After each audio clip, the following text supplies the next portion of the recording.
Be the envy of the neighborhood. 860 KKAT, where the grass is always greener. Welcome to Gardening Utah. Here's composter and show hoster, Jana Francis. Welcome to Gardening Utah. I'm your host, Jana Francis. Every week here on Gardening Utah, we give you gardening inspiration and advice from experts across the state. We talk about vegetables, flowers, trees, shrubs, and of course, your lawn. Thank you for listening. I hope this show is something that you'll look forward to checking in with every week. Whether you're a beginner or an expert, Gardening Utah aims to inspire you and keep you in the know of what tasks you should be accomplishing in your yard and meet amazing, informative experts along the way.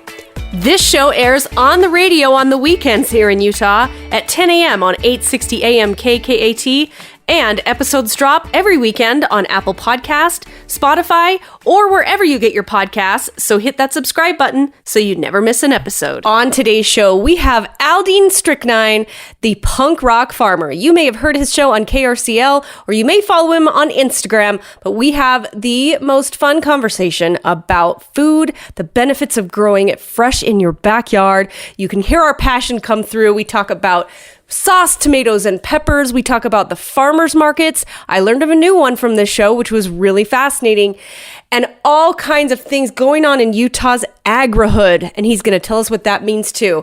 Now let's get into it with Al, but first we're going to go to the shrub of the week. It's the Gardening Utah Proven Winners Color Choice Shrub of the Week. Here's Cameron Alcott with Progressive Plants. Hey there, it's Cameron at Progressive Plants, and this week's Proven Winners Color Choice Shrub of the Week is the Hydrangea Paniculata Limelight Prime. Now, don't confuse this with the original Limelight. This is a new and improved series that came out only just last year. It is absolutely amazing. It actually blooms earlier than the original Limelight. It's a little bit shorter and more compact and has much sturdier stems, so the flowers don't lay down when they get really big. They also transition into that rosy red color a little bit later, and then also carry their color a lot longer, and it makes great cut flowers at the end of the season. And they work a lot better in the alkaline soils than the traditional Hydrangea paniculatas, and so I think this one's going to be a winner. Look for the Proven Winners white containers at progressiveplants.com or at your local garden center. Well, Al, I'm so excited to have you on the show. Oh, it's great. It was really fun to meet you at the plant sale earlier this year. That was cool. I know. I was walking around. So we met at the Urban Pepper Project, and I almost didn't go because I was really busy, and I'm so glad I did, because not only did I get some ridiculously delicious peppers that are just now starting to ripen up, but I got to meet the punk rock farmer. So that was cool. And now you're on my show. I'm excited. Great. Thanks for coming on my show too. That's right. And, I was on Al's show, so I'm going to put a link to, if you want to listen to that, I'll put a link to that in the episode notes of this show if you're listening on Apple Podcasts or Spotify. And that way you can click on over and listen to us on KRCL. So, Al, tell us a little bit about, where did punk rock farmer, the name, come from? Well, a few years back, Laura Jones, it's been 7 years now, we're going on 7. Laura Jones asked me she was on KRCL and she was doing the Radioactive series, and her and I have a history that goes way back to punk rock music and to underground music. We both played in bands for years and years back in the 80s. And she's doing this show that's, a news show, but she's like, do you want to do something fun? She's like, I want to do this fun night. Instead of just serious news, I want to do something that has to do with like music and growing food and culture, and have like a fun show on Fridays. Can we call it the urban farmer or the punk farmer or the punk rock farmer? And I'm like, yeah, let's do it. And so it was kind of Laura's brainchild, but boy, we've had so much fun with it over the years, and really, really took it and ran with it. That is so cool. And so how did she know that you love to garden? Well, she saw a picture on the internet where I said, one big effing tomato. and it was on like Facebook or something. And she saw that, and she's like, that's what spurred her to ask me. That is so cool. Well, I've noticed you've posted because your Instagram is really fun to follow. And I've noticed you use the hashtag Agrihood. And I'm really curious and interested in that. I think it's this about the movement, the renaissance in small gardens, the renaissance in people eating local food and supporting urban farmers. Urban farmers are very punk rock. They're growing the best food in city limits. I mean, come on, that's pretty punk rock right there. I'd say. And so just running the gambit with all these folks, and the Agrihood, it's the nonprofits that are like WCG and Green Urban Lunchbox, those folks that are promoting. They want people to eat healthy food, and they're accessing it, making it accessible for folks. It's about the farmers that are not only growing food and the farmers market people that are, but the farmers markets that are, supplying this food and the place to go, the hub to get it. That's part of it. I've even, I've brought in the farmers that are growing the meat too, the good meats and the chickens, Three Springs Produce. And I can drop names a lot because I've had a lot of these folks, almost all of them on my show in the last 7 years. Wow. I stopped buying my meat at the supermarket. I don't buy my produce there if I don't have to. I support local because I know it's the best food. And I think that's what our Agrihood is all about. It's about feeding people the best food and keeping people healthy instead of, the system is not that great as far as it's cheap food. They're trying to produce it cheaply.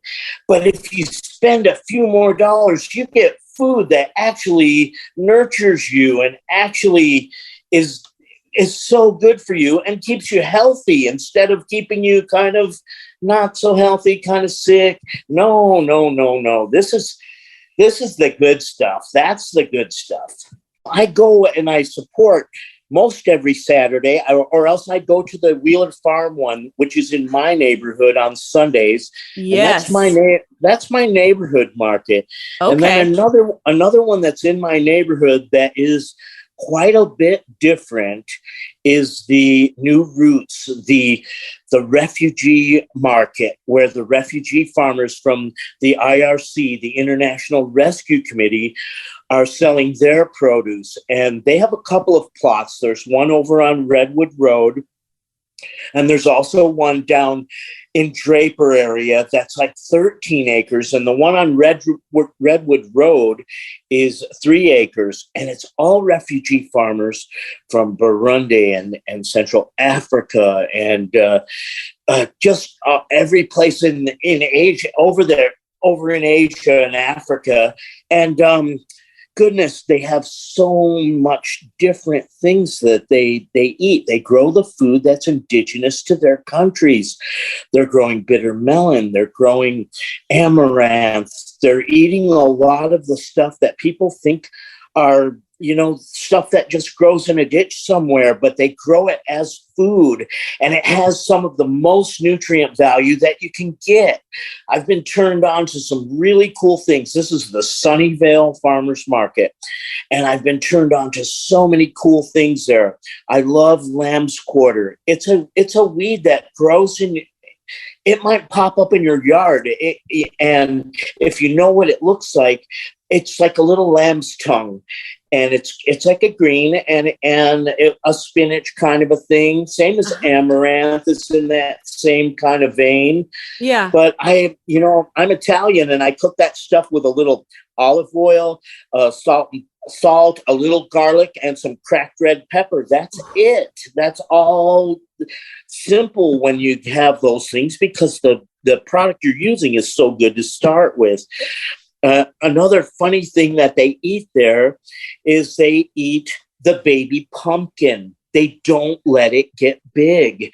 They eat it when it's 5 inches or 4 inches around. And it's a delicious little, yes, it's a delicious little squash.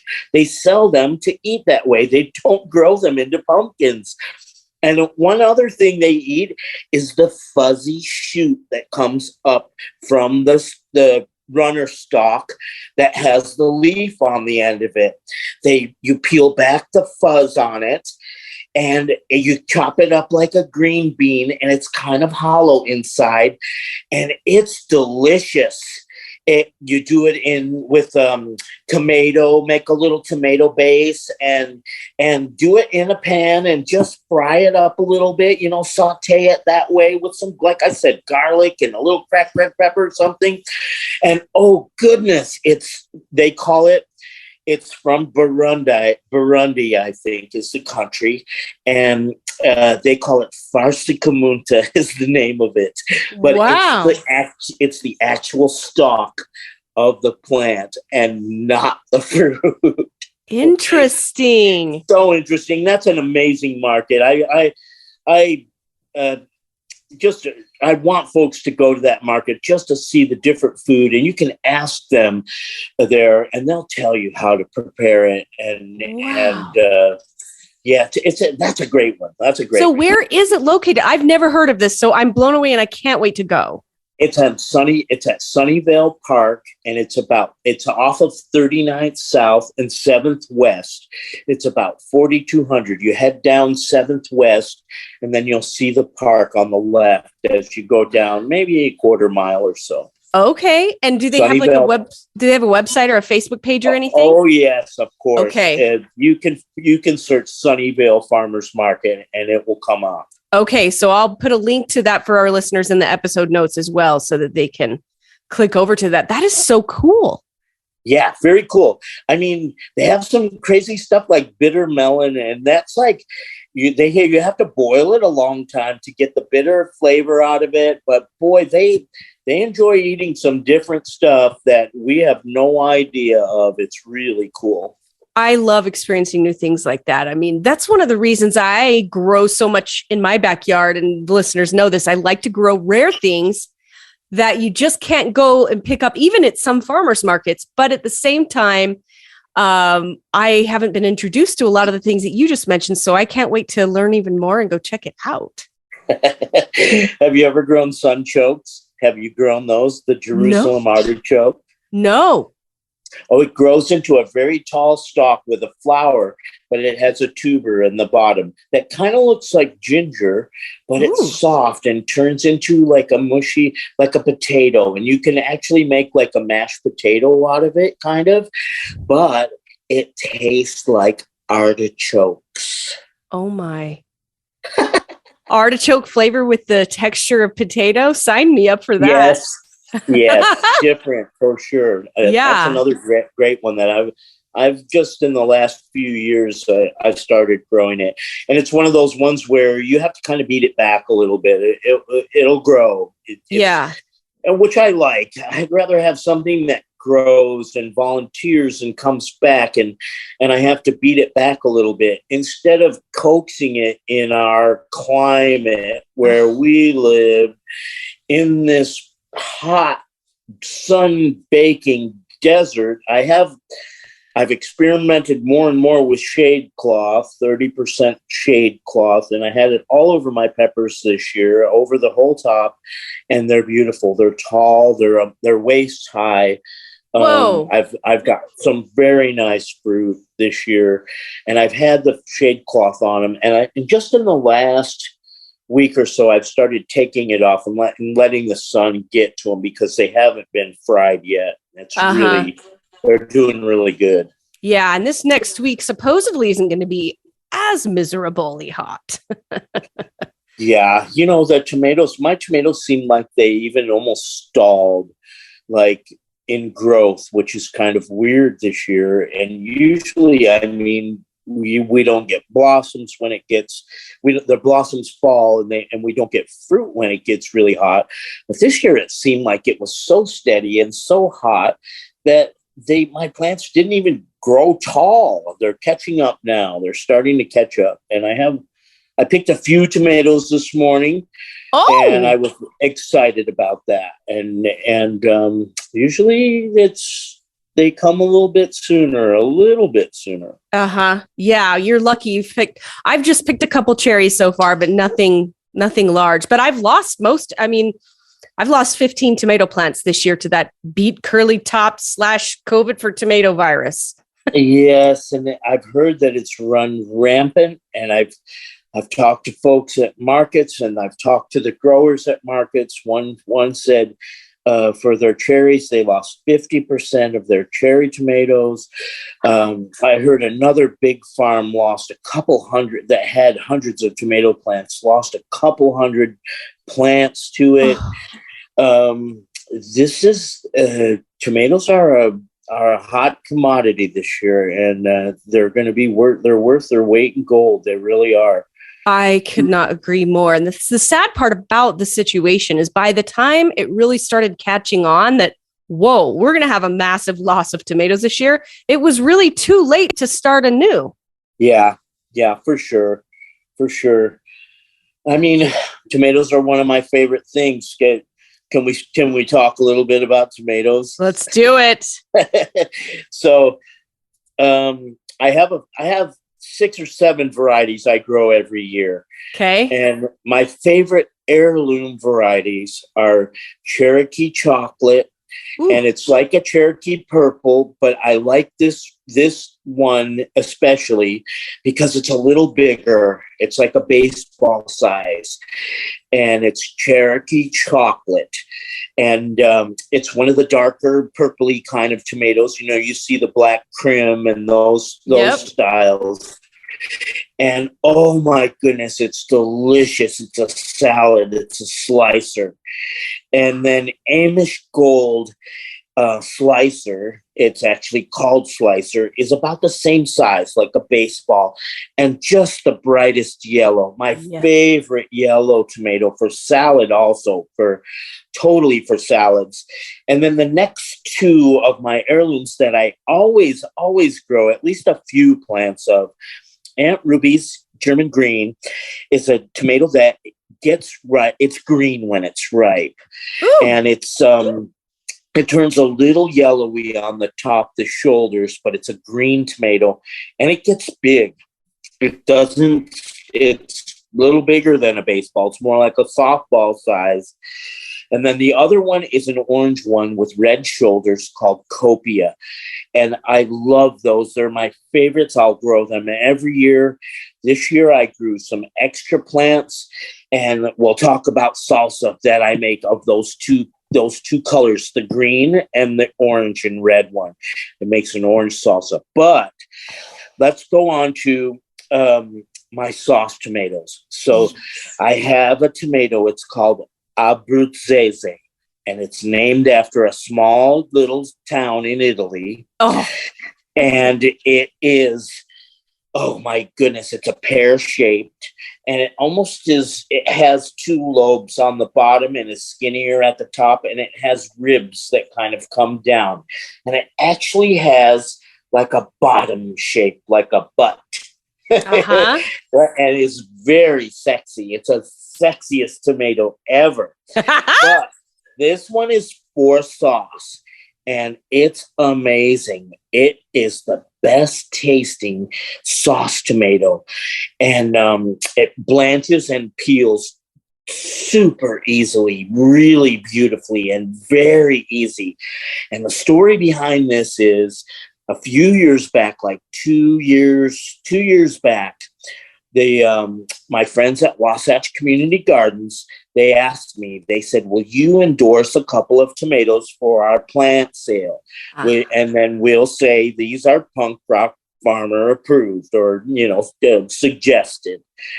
And this one, I introduced this one to them, and they loved it. And everyone that's grown it has loved it. They feature it every year now. And so I've sort of brought this tomato into the limelight here in Salt Lake and in our area. And I'm really proud of it. That is amazing.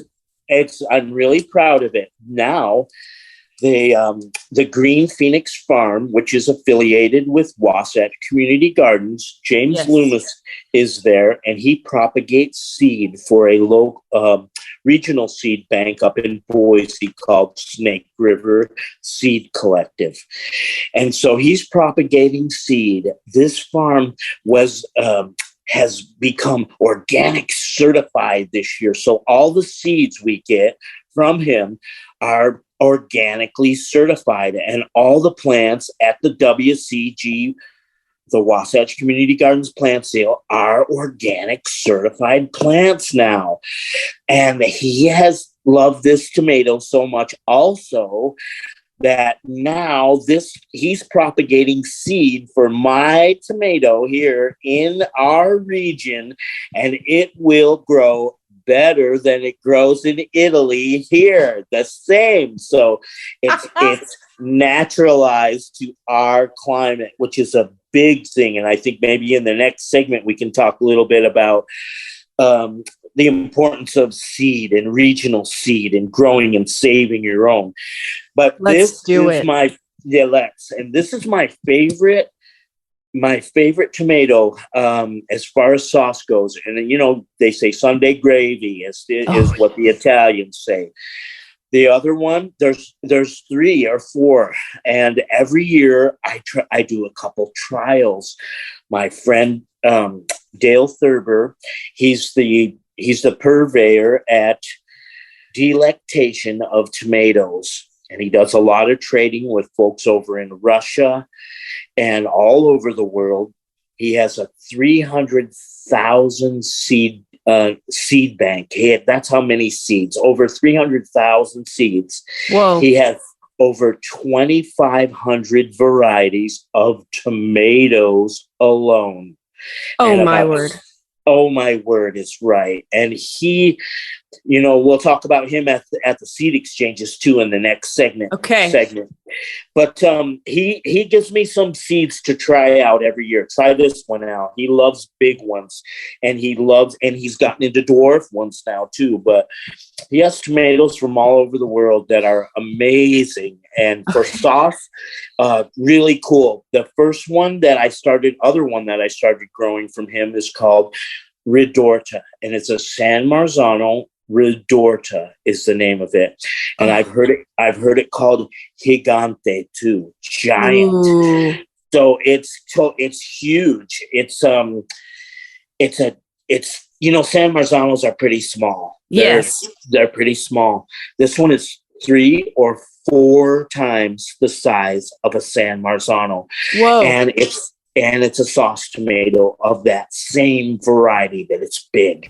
So you don't have to process a million little ones. They're big ones. They're 5 inches long and 3 inches around. Amazing tomato. Amazing tomato. Okay, so we're going to be right back with the punk rock farmer right here on Gardening Utah. We're going to be talking more tomatoes. We're going to be talking seeds, farmers markets, and let's get that salsa recipe. Oh, yeah. 860 KKAT with Jana Francis and Gardening Utah. We are supported by ProgressivePlants.com. They are the experts that the professionals go to for all things plants. Progressive Plants has over 1 million plants at their 100-acre nursery up in Copperton. And you can shop those plants from right at home at ProgressivePlants.com. They are your neighbors next door. Help you plan your perfect yard. Visit ProgressivePlants.com today. She really does have the nicest yard on the block. It's Gardening Utah with Jana Francis on 860 KKAT. Welcome back to Gardening Utah. I'm your host, Jana Francis, and with me here is Al the punk rock farmer, and we're both tomato enthusiasts, and so when Al's sitting here talking about his favorite sauce tomato, I'm just dying inside to try this particular one, and wow, you've just got all my, I'm not Italian, but I feel like I am right now because I'm loving this conversation. Very good. I'll name a couple of more tomatoes that I love for sauce because I do, I make a lot of sauce. Last year I put up 42-gallon packages, and I just do it easily. I just process them and I freeze them in the big gallon, like 12 by 12 style size. Got it. and it's easy. And then I take them out, a couple of them every Sunday, and I make my sauce on Sundays, and we have Italian dinner every Sunday. So a couple of other ones to look for if you're a sauce maker. Romeo is another one, and I grew that last year, 2 years ago, and I grew it again last year because I liked it. The other one is Enormous Plum, and it's a big, like a softball sized tomato. That's a great one for sauce.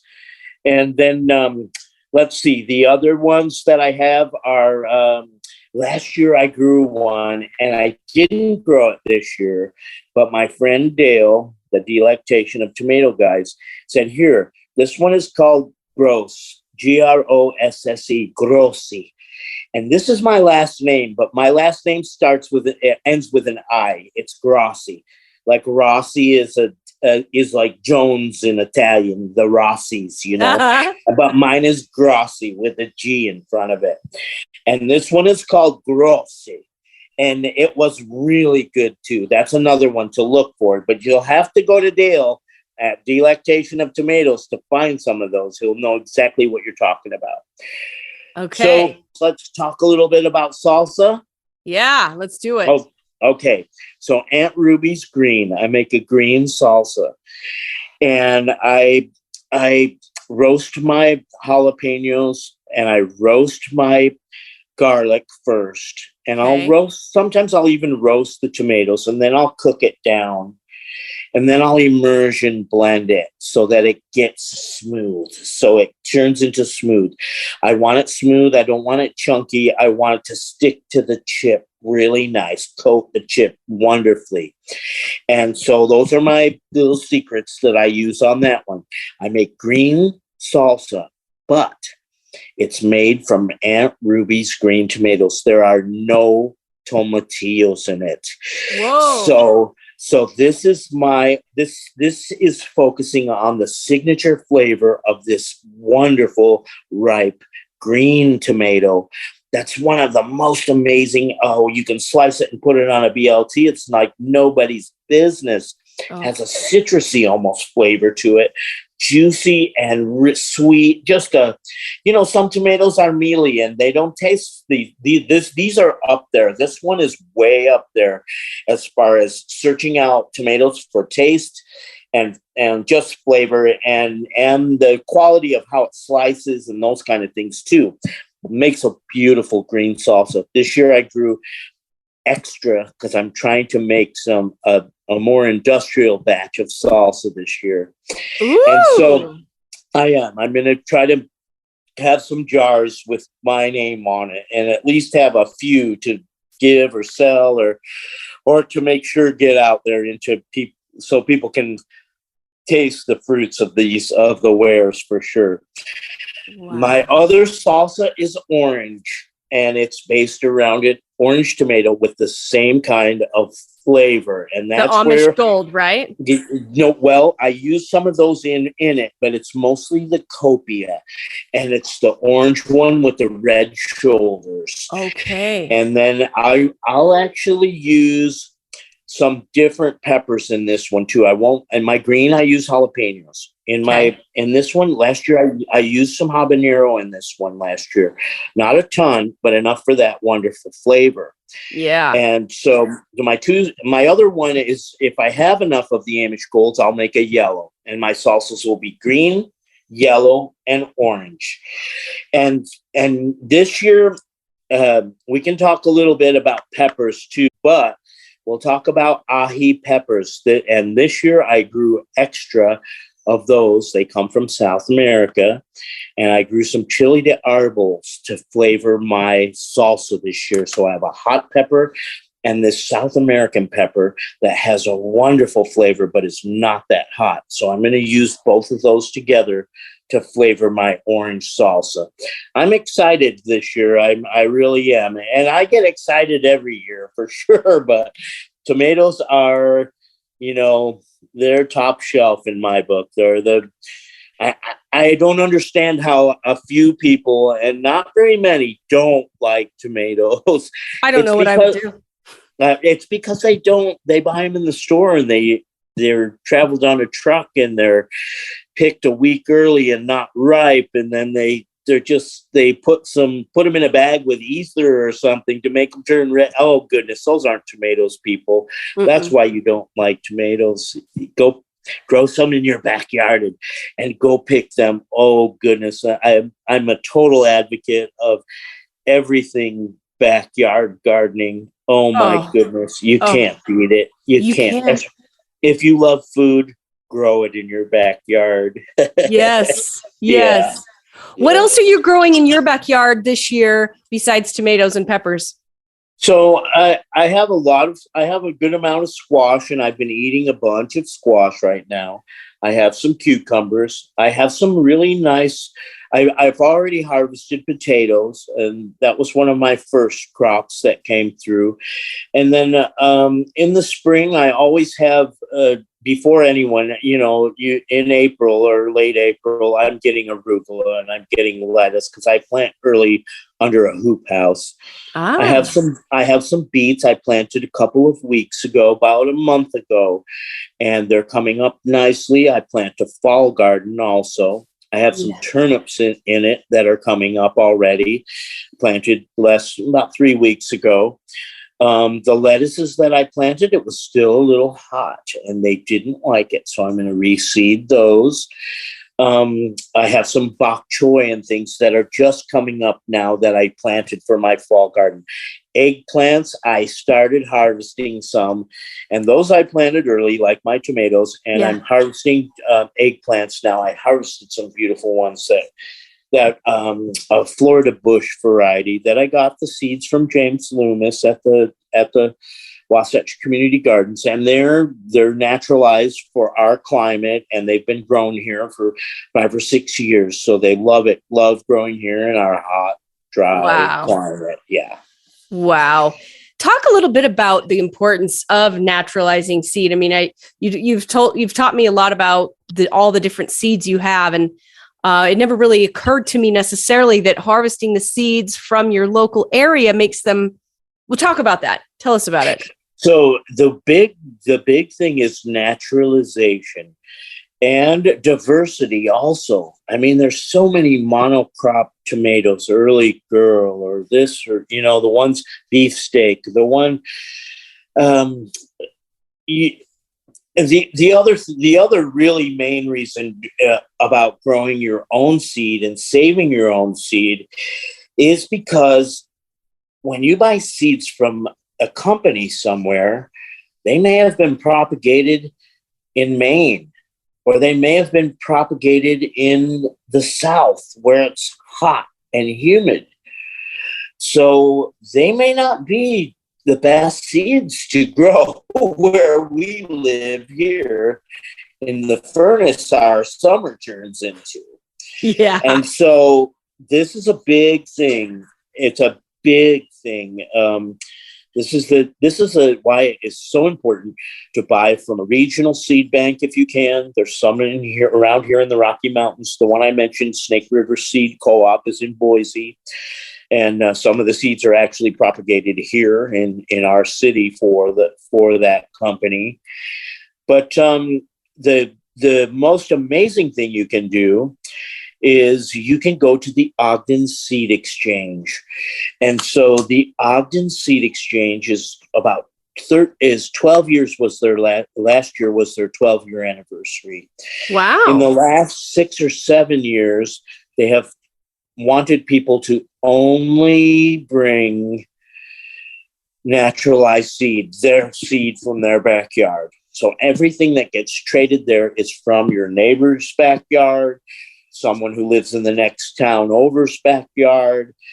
We have microclimates everywhere throughout the state, but in general, it's hot and dry here, and we don't have a lot of humidity. So this is the traits we're looking for. And folks, if you save your own seed, you save the one that does the best. You save the one that tastes the best. You save the one that is the most drought tolerant. So you're creating a monster seed from your area that's going to grow really, really, really well here. You can control that. And it takes some years. It takes a few years in order to do that. But the more you do it, the more naturalized to our area it is. And the more important that we have a local seed bank here. Food sovereignty is a big question now. You see the stores, and if the supply chain goes awry, I mean, I don't buy too much of my produce there to begin with, but if the supply chain goes awry, where are you going to get your food? It has to come locally. It needs to come from your backyard. It needs to be nurtured and propagated in this way. Seed saving is an amazing avenue towards food sovereignty and making sure that, the food is here. We don't have to go anywhere for it. It doesn't have to come from somewhere. It doesn't create a big carbon footprint riding on a truck somewhere. Those kind of things all have to deal with this, with saving seed. It's so super important right now. Yeah, that is so, I love that. And then you're able to grow the varieties you want and have sovereignty over what you need. Exactly. And that's what I tell people too. What do I grow? What do I grow? Grow what you eat. Yes. Grow what you eat. Last year I said, what don't I grow? 2 years ago, I'm like, what do we eat a lot of that I don't grow? And my kids love potatoes. And everybody uses onions. Everyone. Most of us love onions in our food and if we're cooks and cooking. Yes. And so I started to grow a big potato patch and also onions. And, onions are maybe a little trickier for me. They have a long season, and you have to, if you grow your own starts, you have to start very early to have the little bundles ready to go plant, because when you buy onions, you buy starts. Yes. You buy a little bundle of starts. Yep. But if you start them early, you have to start in like January or February and nurture them indoors until you bundle them yourself and then go put them outside. Yeah. So that's a labor of love for sure. Some of these things are totally like that. And,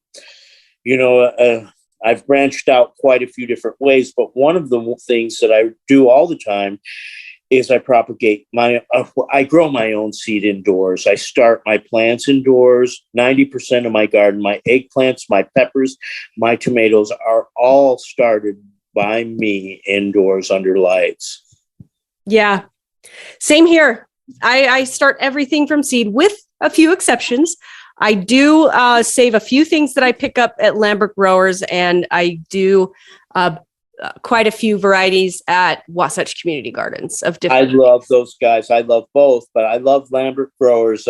Kim and Charlie over there are my homies. They're great, and they geared up again this year. They took a break last year, but they geared up and they were there again this year.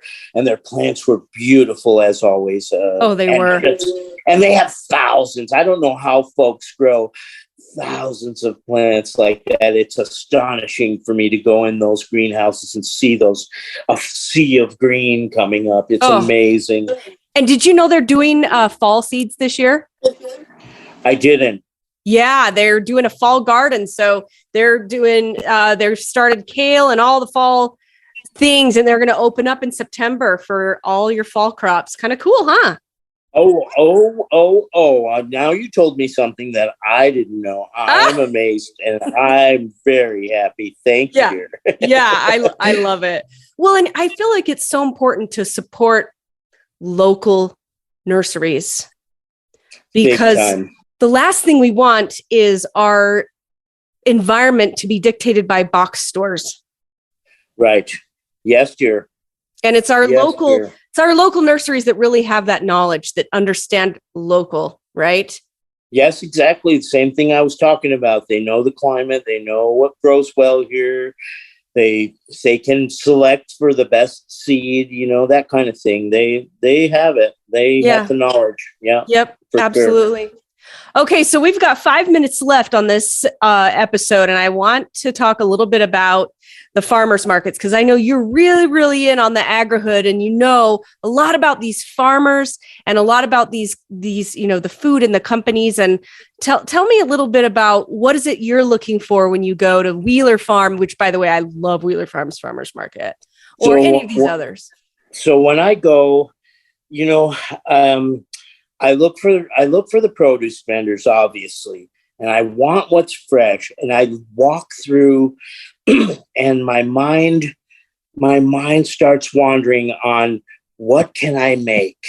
I'm a cook, I love to cook. I'm not a chef, but if I see, and just whatever it is, like sweet corn started coming, and I was like, oh my goodness, I can make a green bean and sweet corn salad with a few of these cherry tomatoes that I just saw over there, and make my Italian dressing and put some oregano on it. And it's going to be sweet. It's going to have that soury, vinegary aspect. I'm going to put some salt in it. It's going to have some oregano spice.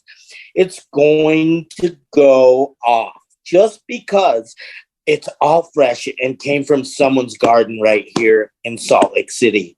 Yeah. And that's my most favorite thing to do. I mean, and I'm really happy when I see the meat vendors that are doing grass fed, and I have my own chickens, and so I have my own eggs, so I'm up on that one. Same here. But I love seeing everything that's fresh and in season, and that's, if I were to write a cookbook, which people have told me, do it. It would be what's seasonal. And I'd go back through my pictures, and this week it was squash, and now the eggplants are coming, and now the tomatoes are coming. And oh goodness, it's based around what's fresh at the market. And that's what's so important to me about going to the markets, for sure. Yeah. Yeah. Okay, so I've got another question for you here. So where we met at the Urban Pepper Project, Shirley single-handedly sold me all, and I had already started all my usual peppers, right? Which was already a lot. I have 50. I'm not exaggerating now. After Shirley got a hold of me, oh, you're going to want to try this one, and you're going to want to try this. And I was like, yes. I have 58 pepper plants. I love it. I have about 35. So I'm right with you, but you went for it for sure. I really did. But here's my question for you. So in the past, the really hot peppers I grow, like the Scotch bonnets and the habaneros and stuff, I do a little mixture. Sometimes I'll ferment and make hot sauce. Sometimes I'll just make hot sauce and not ferment it. Sometimes I dry a lot for pepper flakes, and I like to do little pepper flake blends and stuff like that, Yes, dear. Yes. So my question for you is, now Shirley talked me into a Carolina Reaper, a Trinidad Yellow Scorpion, a bunch of ahis that I've never tried. And I've got like a chocolate ghost. And what do I do? So we have 1 minute left of the show. What should I do with all these death peppers? I think you make a batch of salsa that's about 2 gallons, and you put about 7 of them in, and no more. Okay. I mean, you got to be careful. You have to watch sparingly. I've been propagating peppers from South America for years now. My friend is in Peru, and he's on the tributaries of the Amazon, and we've been growing ají peppers. That's what they call them from down in South America. In the Yucatan, they're chili. So chili de árbol, but down in South America, they're ají peppers. And this year I have ají panca, and it's a wonderful tasting, not so hot pepper, but it has a beautiful flavor. And that's why I'm going to mix it with my hot arbol peppers that are really Well, so ahi peppers. I'm going to tell folks that this is something they should look into. The stuff they believe that the mother of all peppers came from South America and spread into the 500 varieties that are all over the world today. And I have one variety that's very close to the mother. That's an Arabibi, and it grows wonderfully here in the desert in Utah. And this makes me believe that it is so hardy and so strong that it is very, very close to the mother of all peppers, because the mother of all peppers would have to be that strong in order to spread all over the world. Holy smokes. So maybe some other time we can talk a little bit about ahi peppers. Oh, we're going to. Somehow. Absolutely. Well, there was a mic drop for the end of the show. I tell you what. Well, Al, I've loved talking to you. I feel like we could talk all day long about plants and food and vegetables, and I can't wait to have you back on the show. Awesome. It's so great to talk to you. We're very like-minded here. Yes. And it's just like that enthusiasm comes out when we start. We just light up. It's our thing. It's so good. I want to spread that to everyone. I want everyone to know the pleasure of growing and tasting and eating and cooking with your own food. Absolutely. Mic drop. When you're ready to grow big or go home, make your neighbors green with envy. Get the Gardening in Utah podcast, Gardening Utah, available wherever you get your podcasts and at 860kkat.com/garden.